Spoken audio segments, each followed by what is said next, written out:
Hello everyone, welcome back to SPARC's Budget Analysis of 2022. Today we have with us Mr. Udit Misra.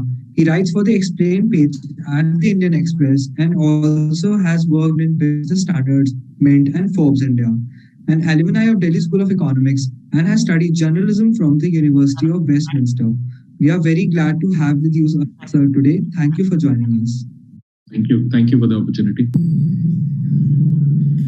Thank you again for being with us, sir. So, starting with what, according to you, was the biggest negative point and the most positive point you felt about this year's budget? So, I would say that it was this budget was a curious mix of vision and blindness. Why vision? Because one of the central thrust of this budget is that the government has made a massive push towards capital expenditure. Now, many of you would know that government either can spend on revenue account or on the capital account. Revenue account is typically money spent for day-to-day needs. Capital account is basically money spent on creating productive assets. You create a road, create a school or a port. Now, typically in a country like India, if you look at all the past literature, you will find that the criticism is that government spending more on revenue account, less on capital account. And the difference between the two is the multiplier effect that this expenditure has. If you spend on capital account, the multiplier is huge. It's for 1 rupee spent, you get 2.5 to 5 rupees over a period of 7 years. On the revenue account, for 1 rupee spent, the economy gains by less than 1 rupee. The way it sort of rolls through in the rest of the economy. So at one level, what the government has done is quite creditable. It has, at a time when it is constrained for resources, it has said that the overall money spent by the government is less, hasn't expanded much. And what they've done is that within the money that they had and within the limited resources they had, they switched the expenditure. So from revenue to capital. So you'll find that capital expenditure, which was around 11% till about 2-3 years ago before the pandemic, they have progressively increased the capital expenditure part. And now it's around 18% of the total expenditure. Now, this may appear like a small fringe kind of thing, but when you're talking about the government of India's expenditure, which is a huge amount, these are massive numbers. And what we are seeing that overall the capital expenditure push is huge. And this will, if we just go by the knowledge that we have from economics, this kind of push will create jobs, will create growth, and this would be something that will lay down the foundation for a sustained growth, perhaps. That's the vision part. Where the blindness part comes through is that nowhere in the budget is an acceptance of two things. One, that even before COVID pandemic, if you look at whichever parameter you want to look at, I've been writing extensively on this, India's growth story had been decelerating. So our growth had been decelerating from somewhere around 8.2, 8.3% in 2016-17 financial year. We had gone down to 3.7 before the pandemic hit in 2019-20 year. So our growth had decelerated quite sharply. And if you look at all the other parameters, say, personal incomes, per capita expenditure, everything had been decelerating. And one thing that all of you perhaps would be far more acutely aware than any one of us is youth unemployment. I've just written a piece this Monday, it's come out today. Youth unemployment has been high. So in 2017, you saw that even government's PLFS data showed that unemployment overall was at a 4-decade high. And that story has sustained. We are now witnessing like 3-4 years of persistently high, multi-decadal high levels of unemployment. And in India, unemployment is not evenly distributed across age groups. Unemployment is highest in amongst the youth between 15 to 29 years of age, and it increases with educational attainment. So you have higher unemployment amongst graduates, even higher amongst postgraduates, even higher amongst PhDs. That's the travesty in India, and that shows that the skilling is a problem. We are not producing students who can participate in the labor market, in the job market. They're being taught one thing and something else is being needed. And what happened with COVID further ruined incomes, ruined jobs, job losses happened. So what was already a bad situation was made worse. But nowhere in the budget, this is the blindness part, is the government accepting that there was a K-shaped recovery, right? And that there are parts of the economy who are struggling big time. So if you look at per capita expenditure, private final consumption expenditure per capita, if you look at it, that number is back to 2017-18 level. That means what we are spending is down to that kind of level. And that is an average number. That still that includes both Mr. Ambani's per capita expenditure and mine and the rickshawala's per capita. That's a arithmetic mean. If you look at the median number, it will be further worse, right? There will be much bigger population, which perhaps would have gone back to expenditure levels of 2014, 15 or 12, 11, who knows, And that is why we have seen a rise in inequality. We have seen a rise in poverty. Both the things have happened. But the budget is very silent on that aspect. So there is vision of future growth, but there is blindness of the current stress. And to some extent, since budget is a one-year document, there is concern that it will not do enough to alleviate the stress at the lower level of the economy. The poorer folks will continue to struggle for another year till the whole virtuous cycle of growth kicks on, which may take 1 year, 2 years, whatever time. So that's the initial.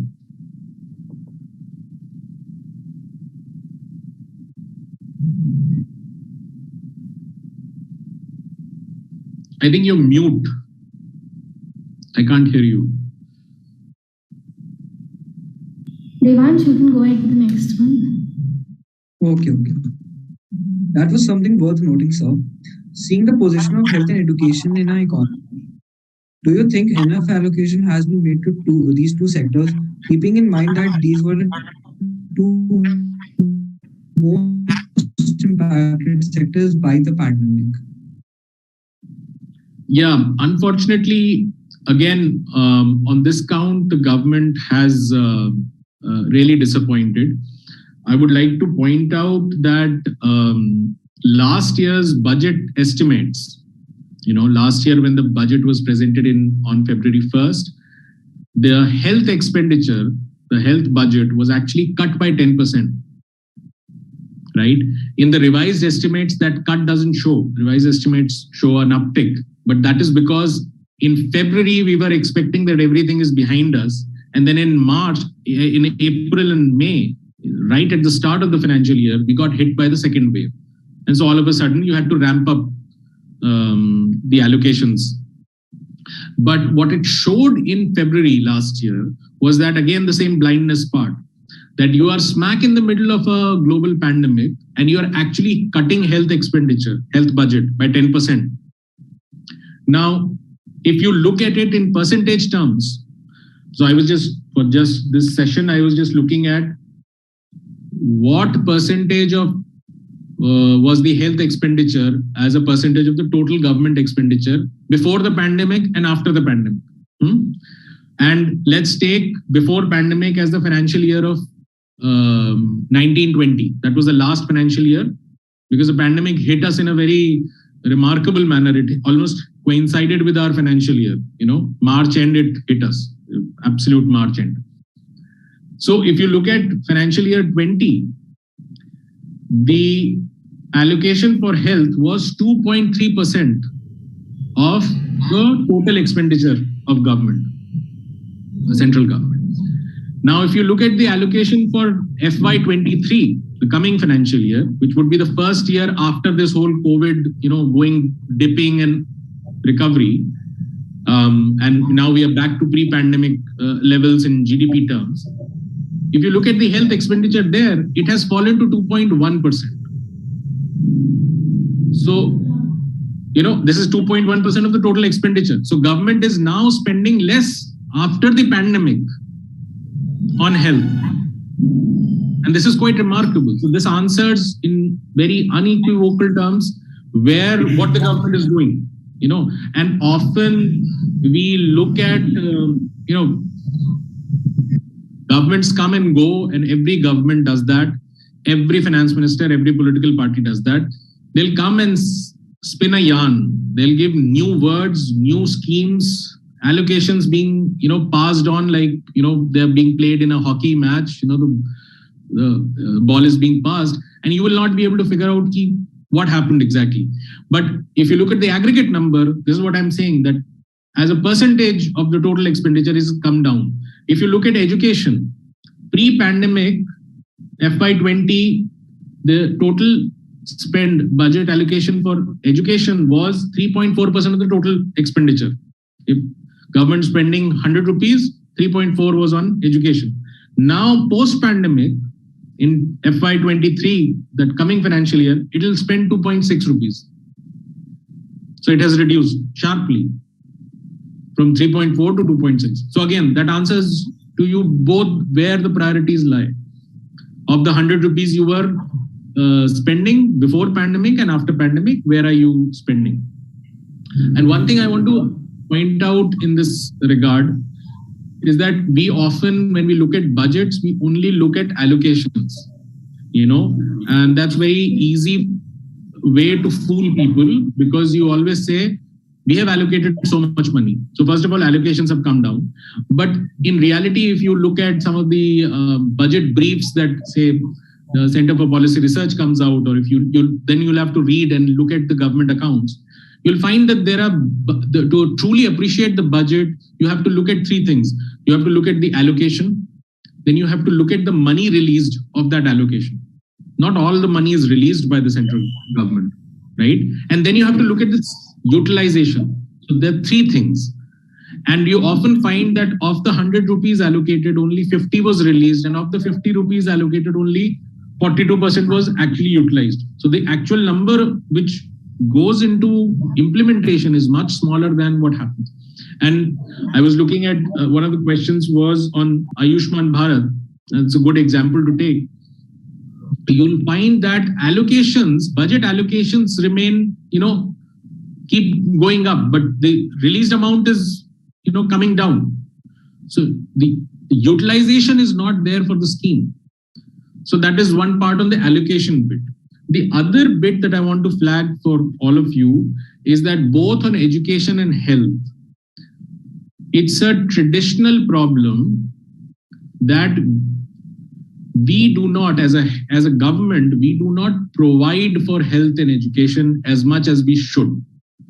So there is a difference between health provisioning and an insurance-led model, which increasingly we have been doing. We started off with the RSBY scheme under Congress, where finally it was decided that instead of running a hospital, let's just give Udit Misra and Payal and Devansh a insurance scheme. So they give you a coupon saying that here is your 50,000 insurance, right? Now go figure out where you will spend it. Now, obviously you will not for health, you need a hospital, right?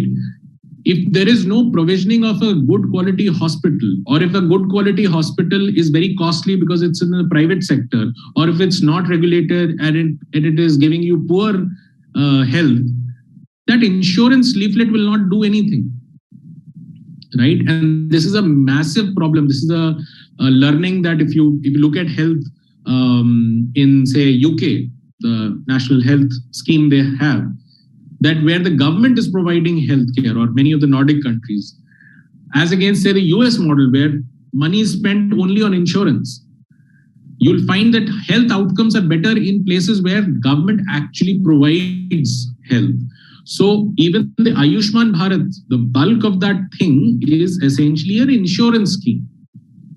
And, there's an economics to this. You can, instead of setting up one MRI machine, which would be costly, for that money, you can just dole out insurance for everybody, right?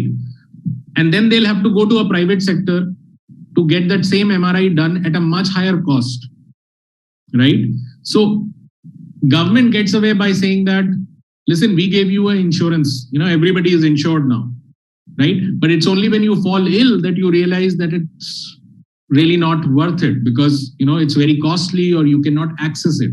If you are far away, say 50 kilometers away, you're a pregnant lady far away from Bhopal, right? Or from the first health center where your pregnancy can be dealt with, then the money that would take and the time it would take for you to go there will ruin you. You need provisioning. So that is one of the fundamental flaws, and we cannot provide without allocating big time on these matters. Just for a perspective, government pays around 24% of the 100 rupees that it spends every year. 24 are spent on interest payments, paying off past loans, past debt, and only 2 rupees on health and 2.5 rupees on education. So that's the state. So firstly, that was a very shocking news, and yeah, it was an interesting perspective to look at it. So there were a lot of announcements made in terms of government's roadmap ahead for the education sector, acknowledging the fact that there has almost been a break of about 2 years in this sector. So how are you looking at those announcements being made in terms of TV channels and digital universities? So this is, I'm sorry, it is so bizarre and so removed from the common everyday reality that it's difficult to even criticize. There is a massive digital divide in the country. Saying that people have phones now doesn't solve the digital education problem. At the best of times, you're struggling. If you look at, I'll give you a very simple thing. If you look at the ASER reports or the PISA tests, which check the competence of our students in classrooms, you'll find that kids are not learning. And this was pre-pandemic. They were going to college and schools and they were not learning. We are seeing that in youth unemployment, that people are not getting jobs. There is a problem that our education system is not actually addressing the fundamental needs, the cognitive needs of our kids. By doubling down on the digital part, digital can be a supplementary thing. Digital cannot replace the real life education which you go and get, Otherwise, you can just make a library or create a certain set of videos on YouTube and say, you are all educated. They can all watch it but that's not how education actually happens. And anybody who's had a kid would tell you that in the last 2 years, this whole digital thing, first of all, you are in the very privileged category if you are getting digital education, because you must be having internet connection, you must be having a laptop or whatever, and a spare laptop or a spare phone. And that puts you in a very rarefied, we are still a very poor country. And secondly, then the challenges of actual learning. You'll talk to anybody who's seen a kid learn in the last 2 years, and they'll say hardly anything goes through, because kids are so distracted. So I don't even, all this TV channel and everything, I don't think that will solve our problem. It sounds good, again, in every budget. And again, it's not specific to this party or that party. It's everywhere. Just you spin yarns, you say things which appear that there is something happening, much is being done. But this is not really, the kind of deprivation we have on both health and education, this digital will not solve it. So we can absolutely relate to what you said. Not only for children, even for us. It's very distracting, like digital. Yes, sir. The government plans to improve its mental health services network, especially amid the pandemic. The finance minister announced an open platform for the national digital health ecosystem, which will consist of digital registries of health providers and health facilities, unique health identity, consent framework, and universal access to health facilities. While many see this as a very progressive and inclusive budget, do you see this as a step of progress for mental health or merely promises? Is it going to make any difference in the mental health state of our people? I think this is one of the most uplifting things about the budget, and it's really great to find resonance of this topic of mental health, which has come into sharp focus. It was always there, but it was always kept brushed under the carpet. But the pandemic has forced, and I'm very glad to see the national government in a budget openly acknowledging that, well, these are problems that need some solution. Now, whether or not any of these suggest, what the government plans to do and what it has in mind, whether that will solve things or not, that I think only time will tell. It's too early to sort of judge. But I think there is a salutary impact of this announcement in destigmatizing mental health issues. And it's very important for us to understand that mental health is very much like any other physical ailment. We should, if we have a problem, and it's first of all perfectly natural to have a problem. We are going through very stressful times, and people go through stressful times at different times. It doesn't require a COVID, and it requires some kind of professional help, and it should be taken, and it should not be stigmatized. I think a larger campaign towards destigmatizing this will go a long way. Not just making a list. Often making a list just pushes people away from solutions, because you all of a sudden start wondering, am I being characterized as somebody who's inadequate in the society?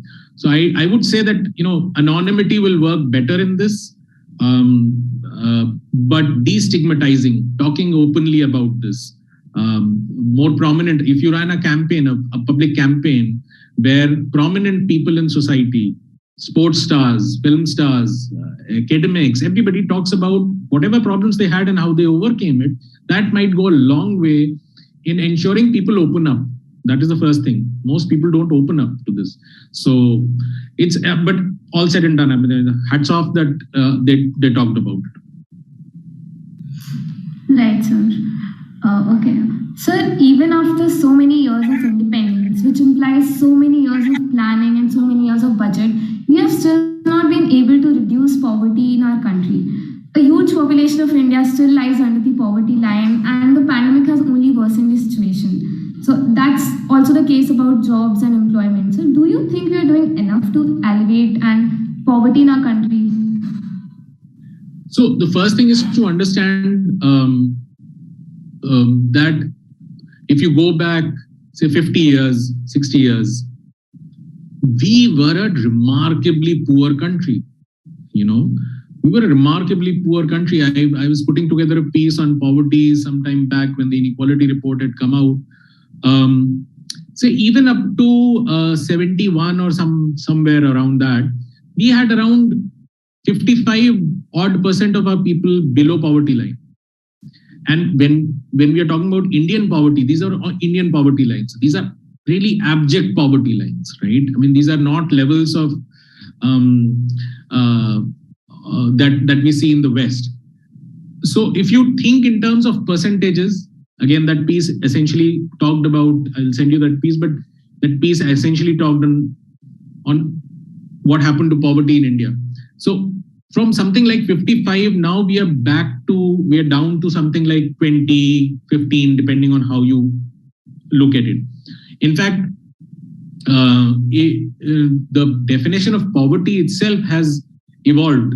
The most significant change happened with Professor Tendulkar, who was my professor at Delhi School of Economics, made this massive difference when he started looking at expenditure on health and education. He said that he's coming from the era where planning was supposed to provide these solutions. Education and health was supposed to be provided by government. And then he said in late 2000s, he said that this has not happened. The government has actually not provided health and education, and people spend on health and education. So let's look at that part also, and not just go by how much one eats to figure out who's poor.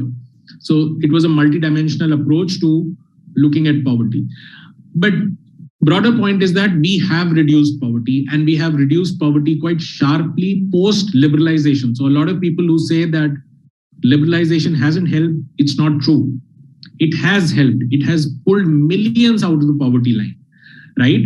However, there is also a trend that inequalities have increased. And it's very important for us to distinguish between the two concerns. One is removing abject poverty, and one is controlling widening inequalities. For us as a country, from where I see it, the level of abject poverty that is there, our first concern has to be removing abject poverty. Inequalities, yes, they are not good, and they can create massive social unrest, but we have to remove poverty. The other thing that has happened in the last 5-6 years or 8 years, 10 years, say 2011 onwards, when our growth sort of started losing momentum, last decade basically, we can see that unemployment has risen. We can see poverty has started rising. In fact, according to one data which looked at, I think, pre-pandemic, just before pandemic, we've for the first time seen that in absolute numbers, poverty has risen. So even the percentage terms, it has continued to come down. In absolute numbers, for the first time in independent India, the poverty has risen. And that has happened just pre-pandemic. So you can just imagine how much worse it would have got in the last 2 years when the poor have got the hit the most. Now, why have not, the question on how or why haven't we been able to do more? Part of the thing is that, if you are a weak economy, if you're a poor economy, it takes that much time. Often we do not realize that when we look at a country like US and they look at the strength that they have, or say UK, these economies have been built up over 2-3 centuries. So they grew on an annual basis, they would have grown by 2-3%, nothing fancy, but they grew over 2 centuries. If you look at US, there will be spaces when they would have, really jumped. In India, we are growing really fast. We're growing really fast. We're growing at 6%, 7%, 8%. The only problem is we also have a huge population, which is also demanding. So per capita incomes do not, now we are struggling to keep pace with Bangladesh, which is, just as populous as we are in density. So one is the problem that we were always a little weaker. We were poorer. So it takes that much more time. And the second thing is that our policy mix, employment, I think, is a very crucial thing. How do you grow? So when we look at this recovery process also, you can go back to the pre-pandemic level of GDP, but you may not go back to the pre-pandemic level of employment. And we are seeing that data. Our employment levels are below 2016 levels.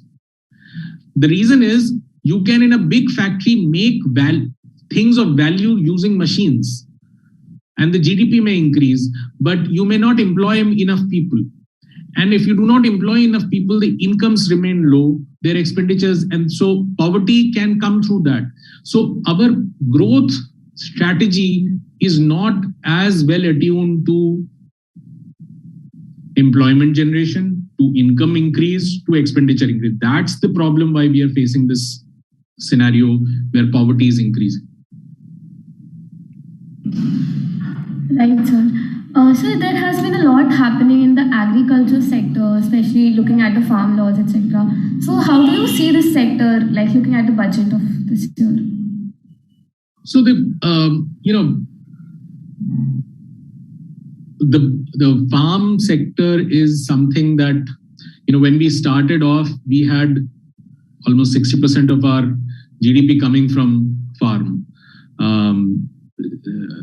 We mostly talked about farm economy, non-farm economy. Everything else was non-farm. That was the kind of impact that farming had. What has happened in all these years is that while in production terms, our farming has improved, number of people involved in farming has continued to be huge, even though the contribution of farming to GDP has reduced. So from contributing 55-60% of our GDP, farming now contributes only 15%, right? But the people involved in farming in one way or the other, right, continues to be pretty high. That might have taken a hit of only 10 percentage points, 10-15 percentage points. That basically means that everybody is earning less. And with every passing generation, the productivity and efficiency worsens. So there is one thing. So actually the problem with farming is different from the problem with farmers. And today what we are facing is problem with farmers' distress, not farming. It's not as if our production levels are necessarily low. Production levels are high, but we have a farmer distress, and the solution there actually lies less with farming, more with industrial change. We need to create job opportunities in industries and in services. That is where we will soak up the excess labor that is in agriculture and reduce the stress in agriculture. So oddly enough, the solutions to farming do not have to do much with farming per se. They have to focus on job-oriented growth in industries and services. And just one data point I want to flag, between 2016 and 2020, manufacturing jobs in India have halved from 51 million to 27 or something million. We have lost jobs instead of creating. And this is the phase of Make in India. So whatever you hear about Make in India, just compare it with the jobs. Jobs have reduced in 4 years. Imagine the population there. So industries, manufacturing, which was supposed to soak up excess labor from farming, is actually itself not able to retain jobs. Half the jobs are gone. So it's a very scary thing. In fact, in 2020, just before the pandemic or around that time, we've for the first time seen a reversal. More people have gone into agriculture sector. More people now classify as working in the agriculture sector than the previous year. The first time remarkable, embarrassing reversal of labor.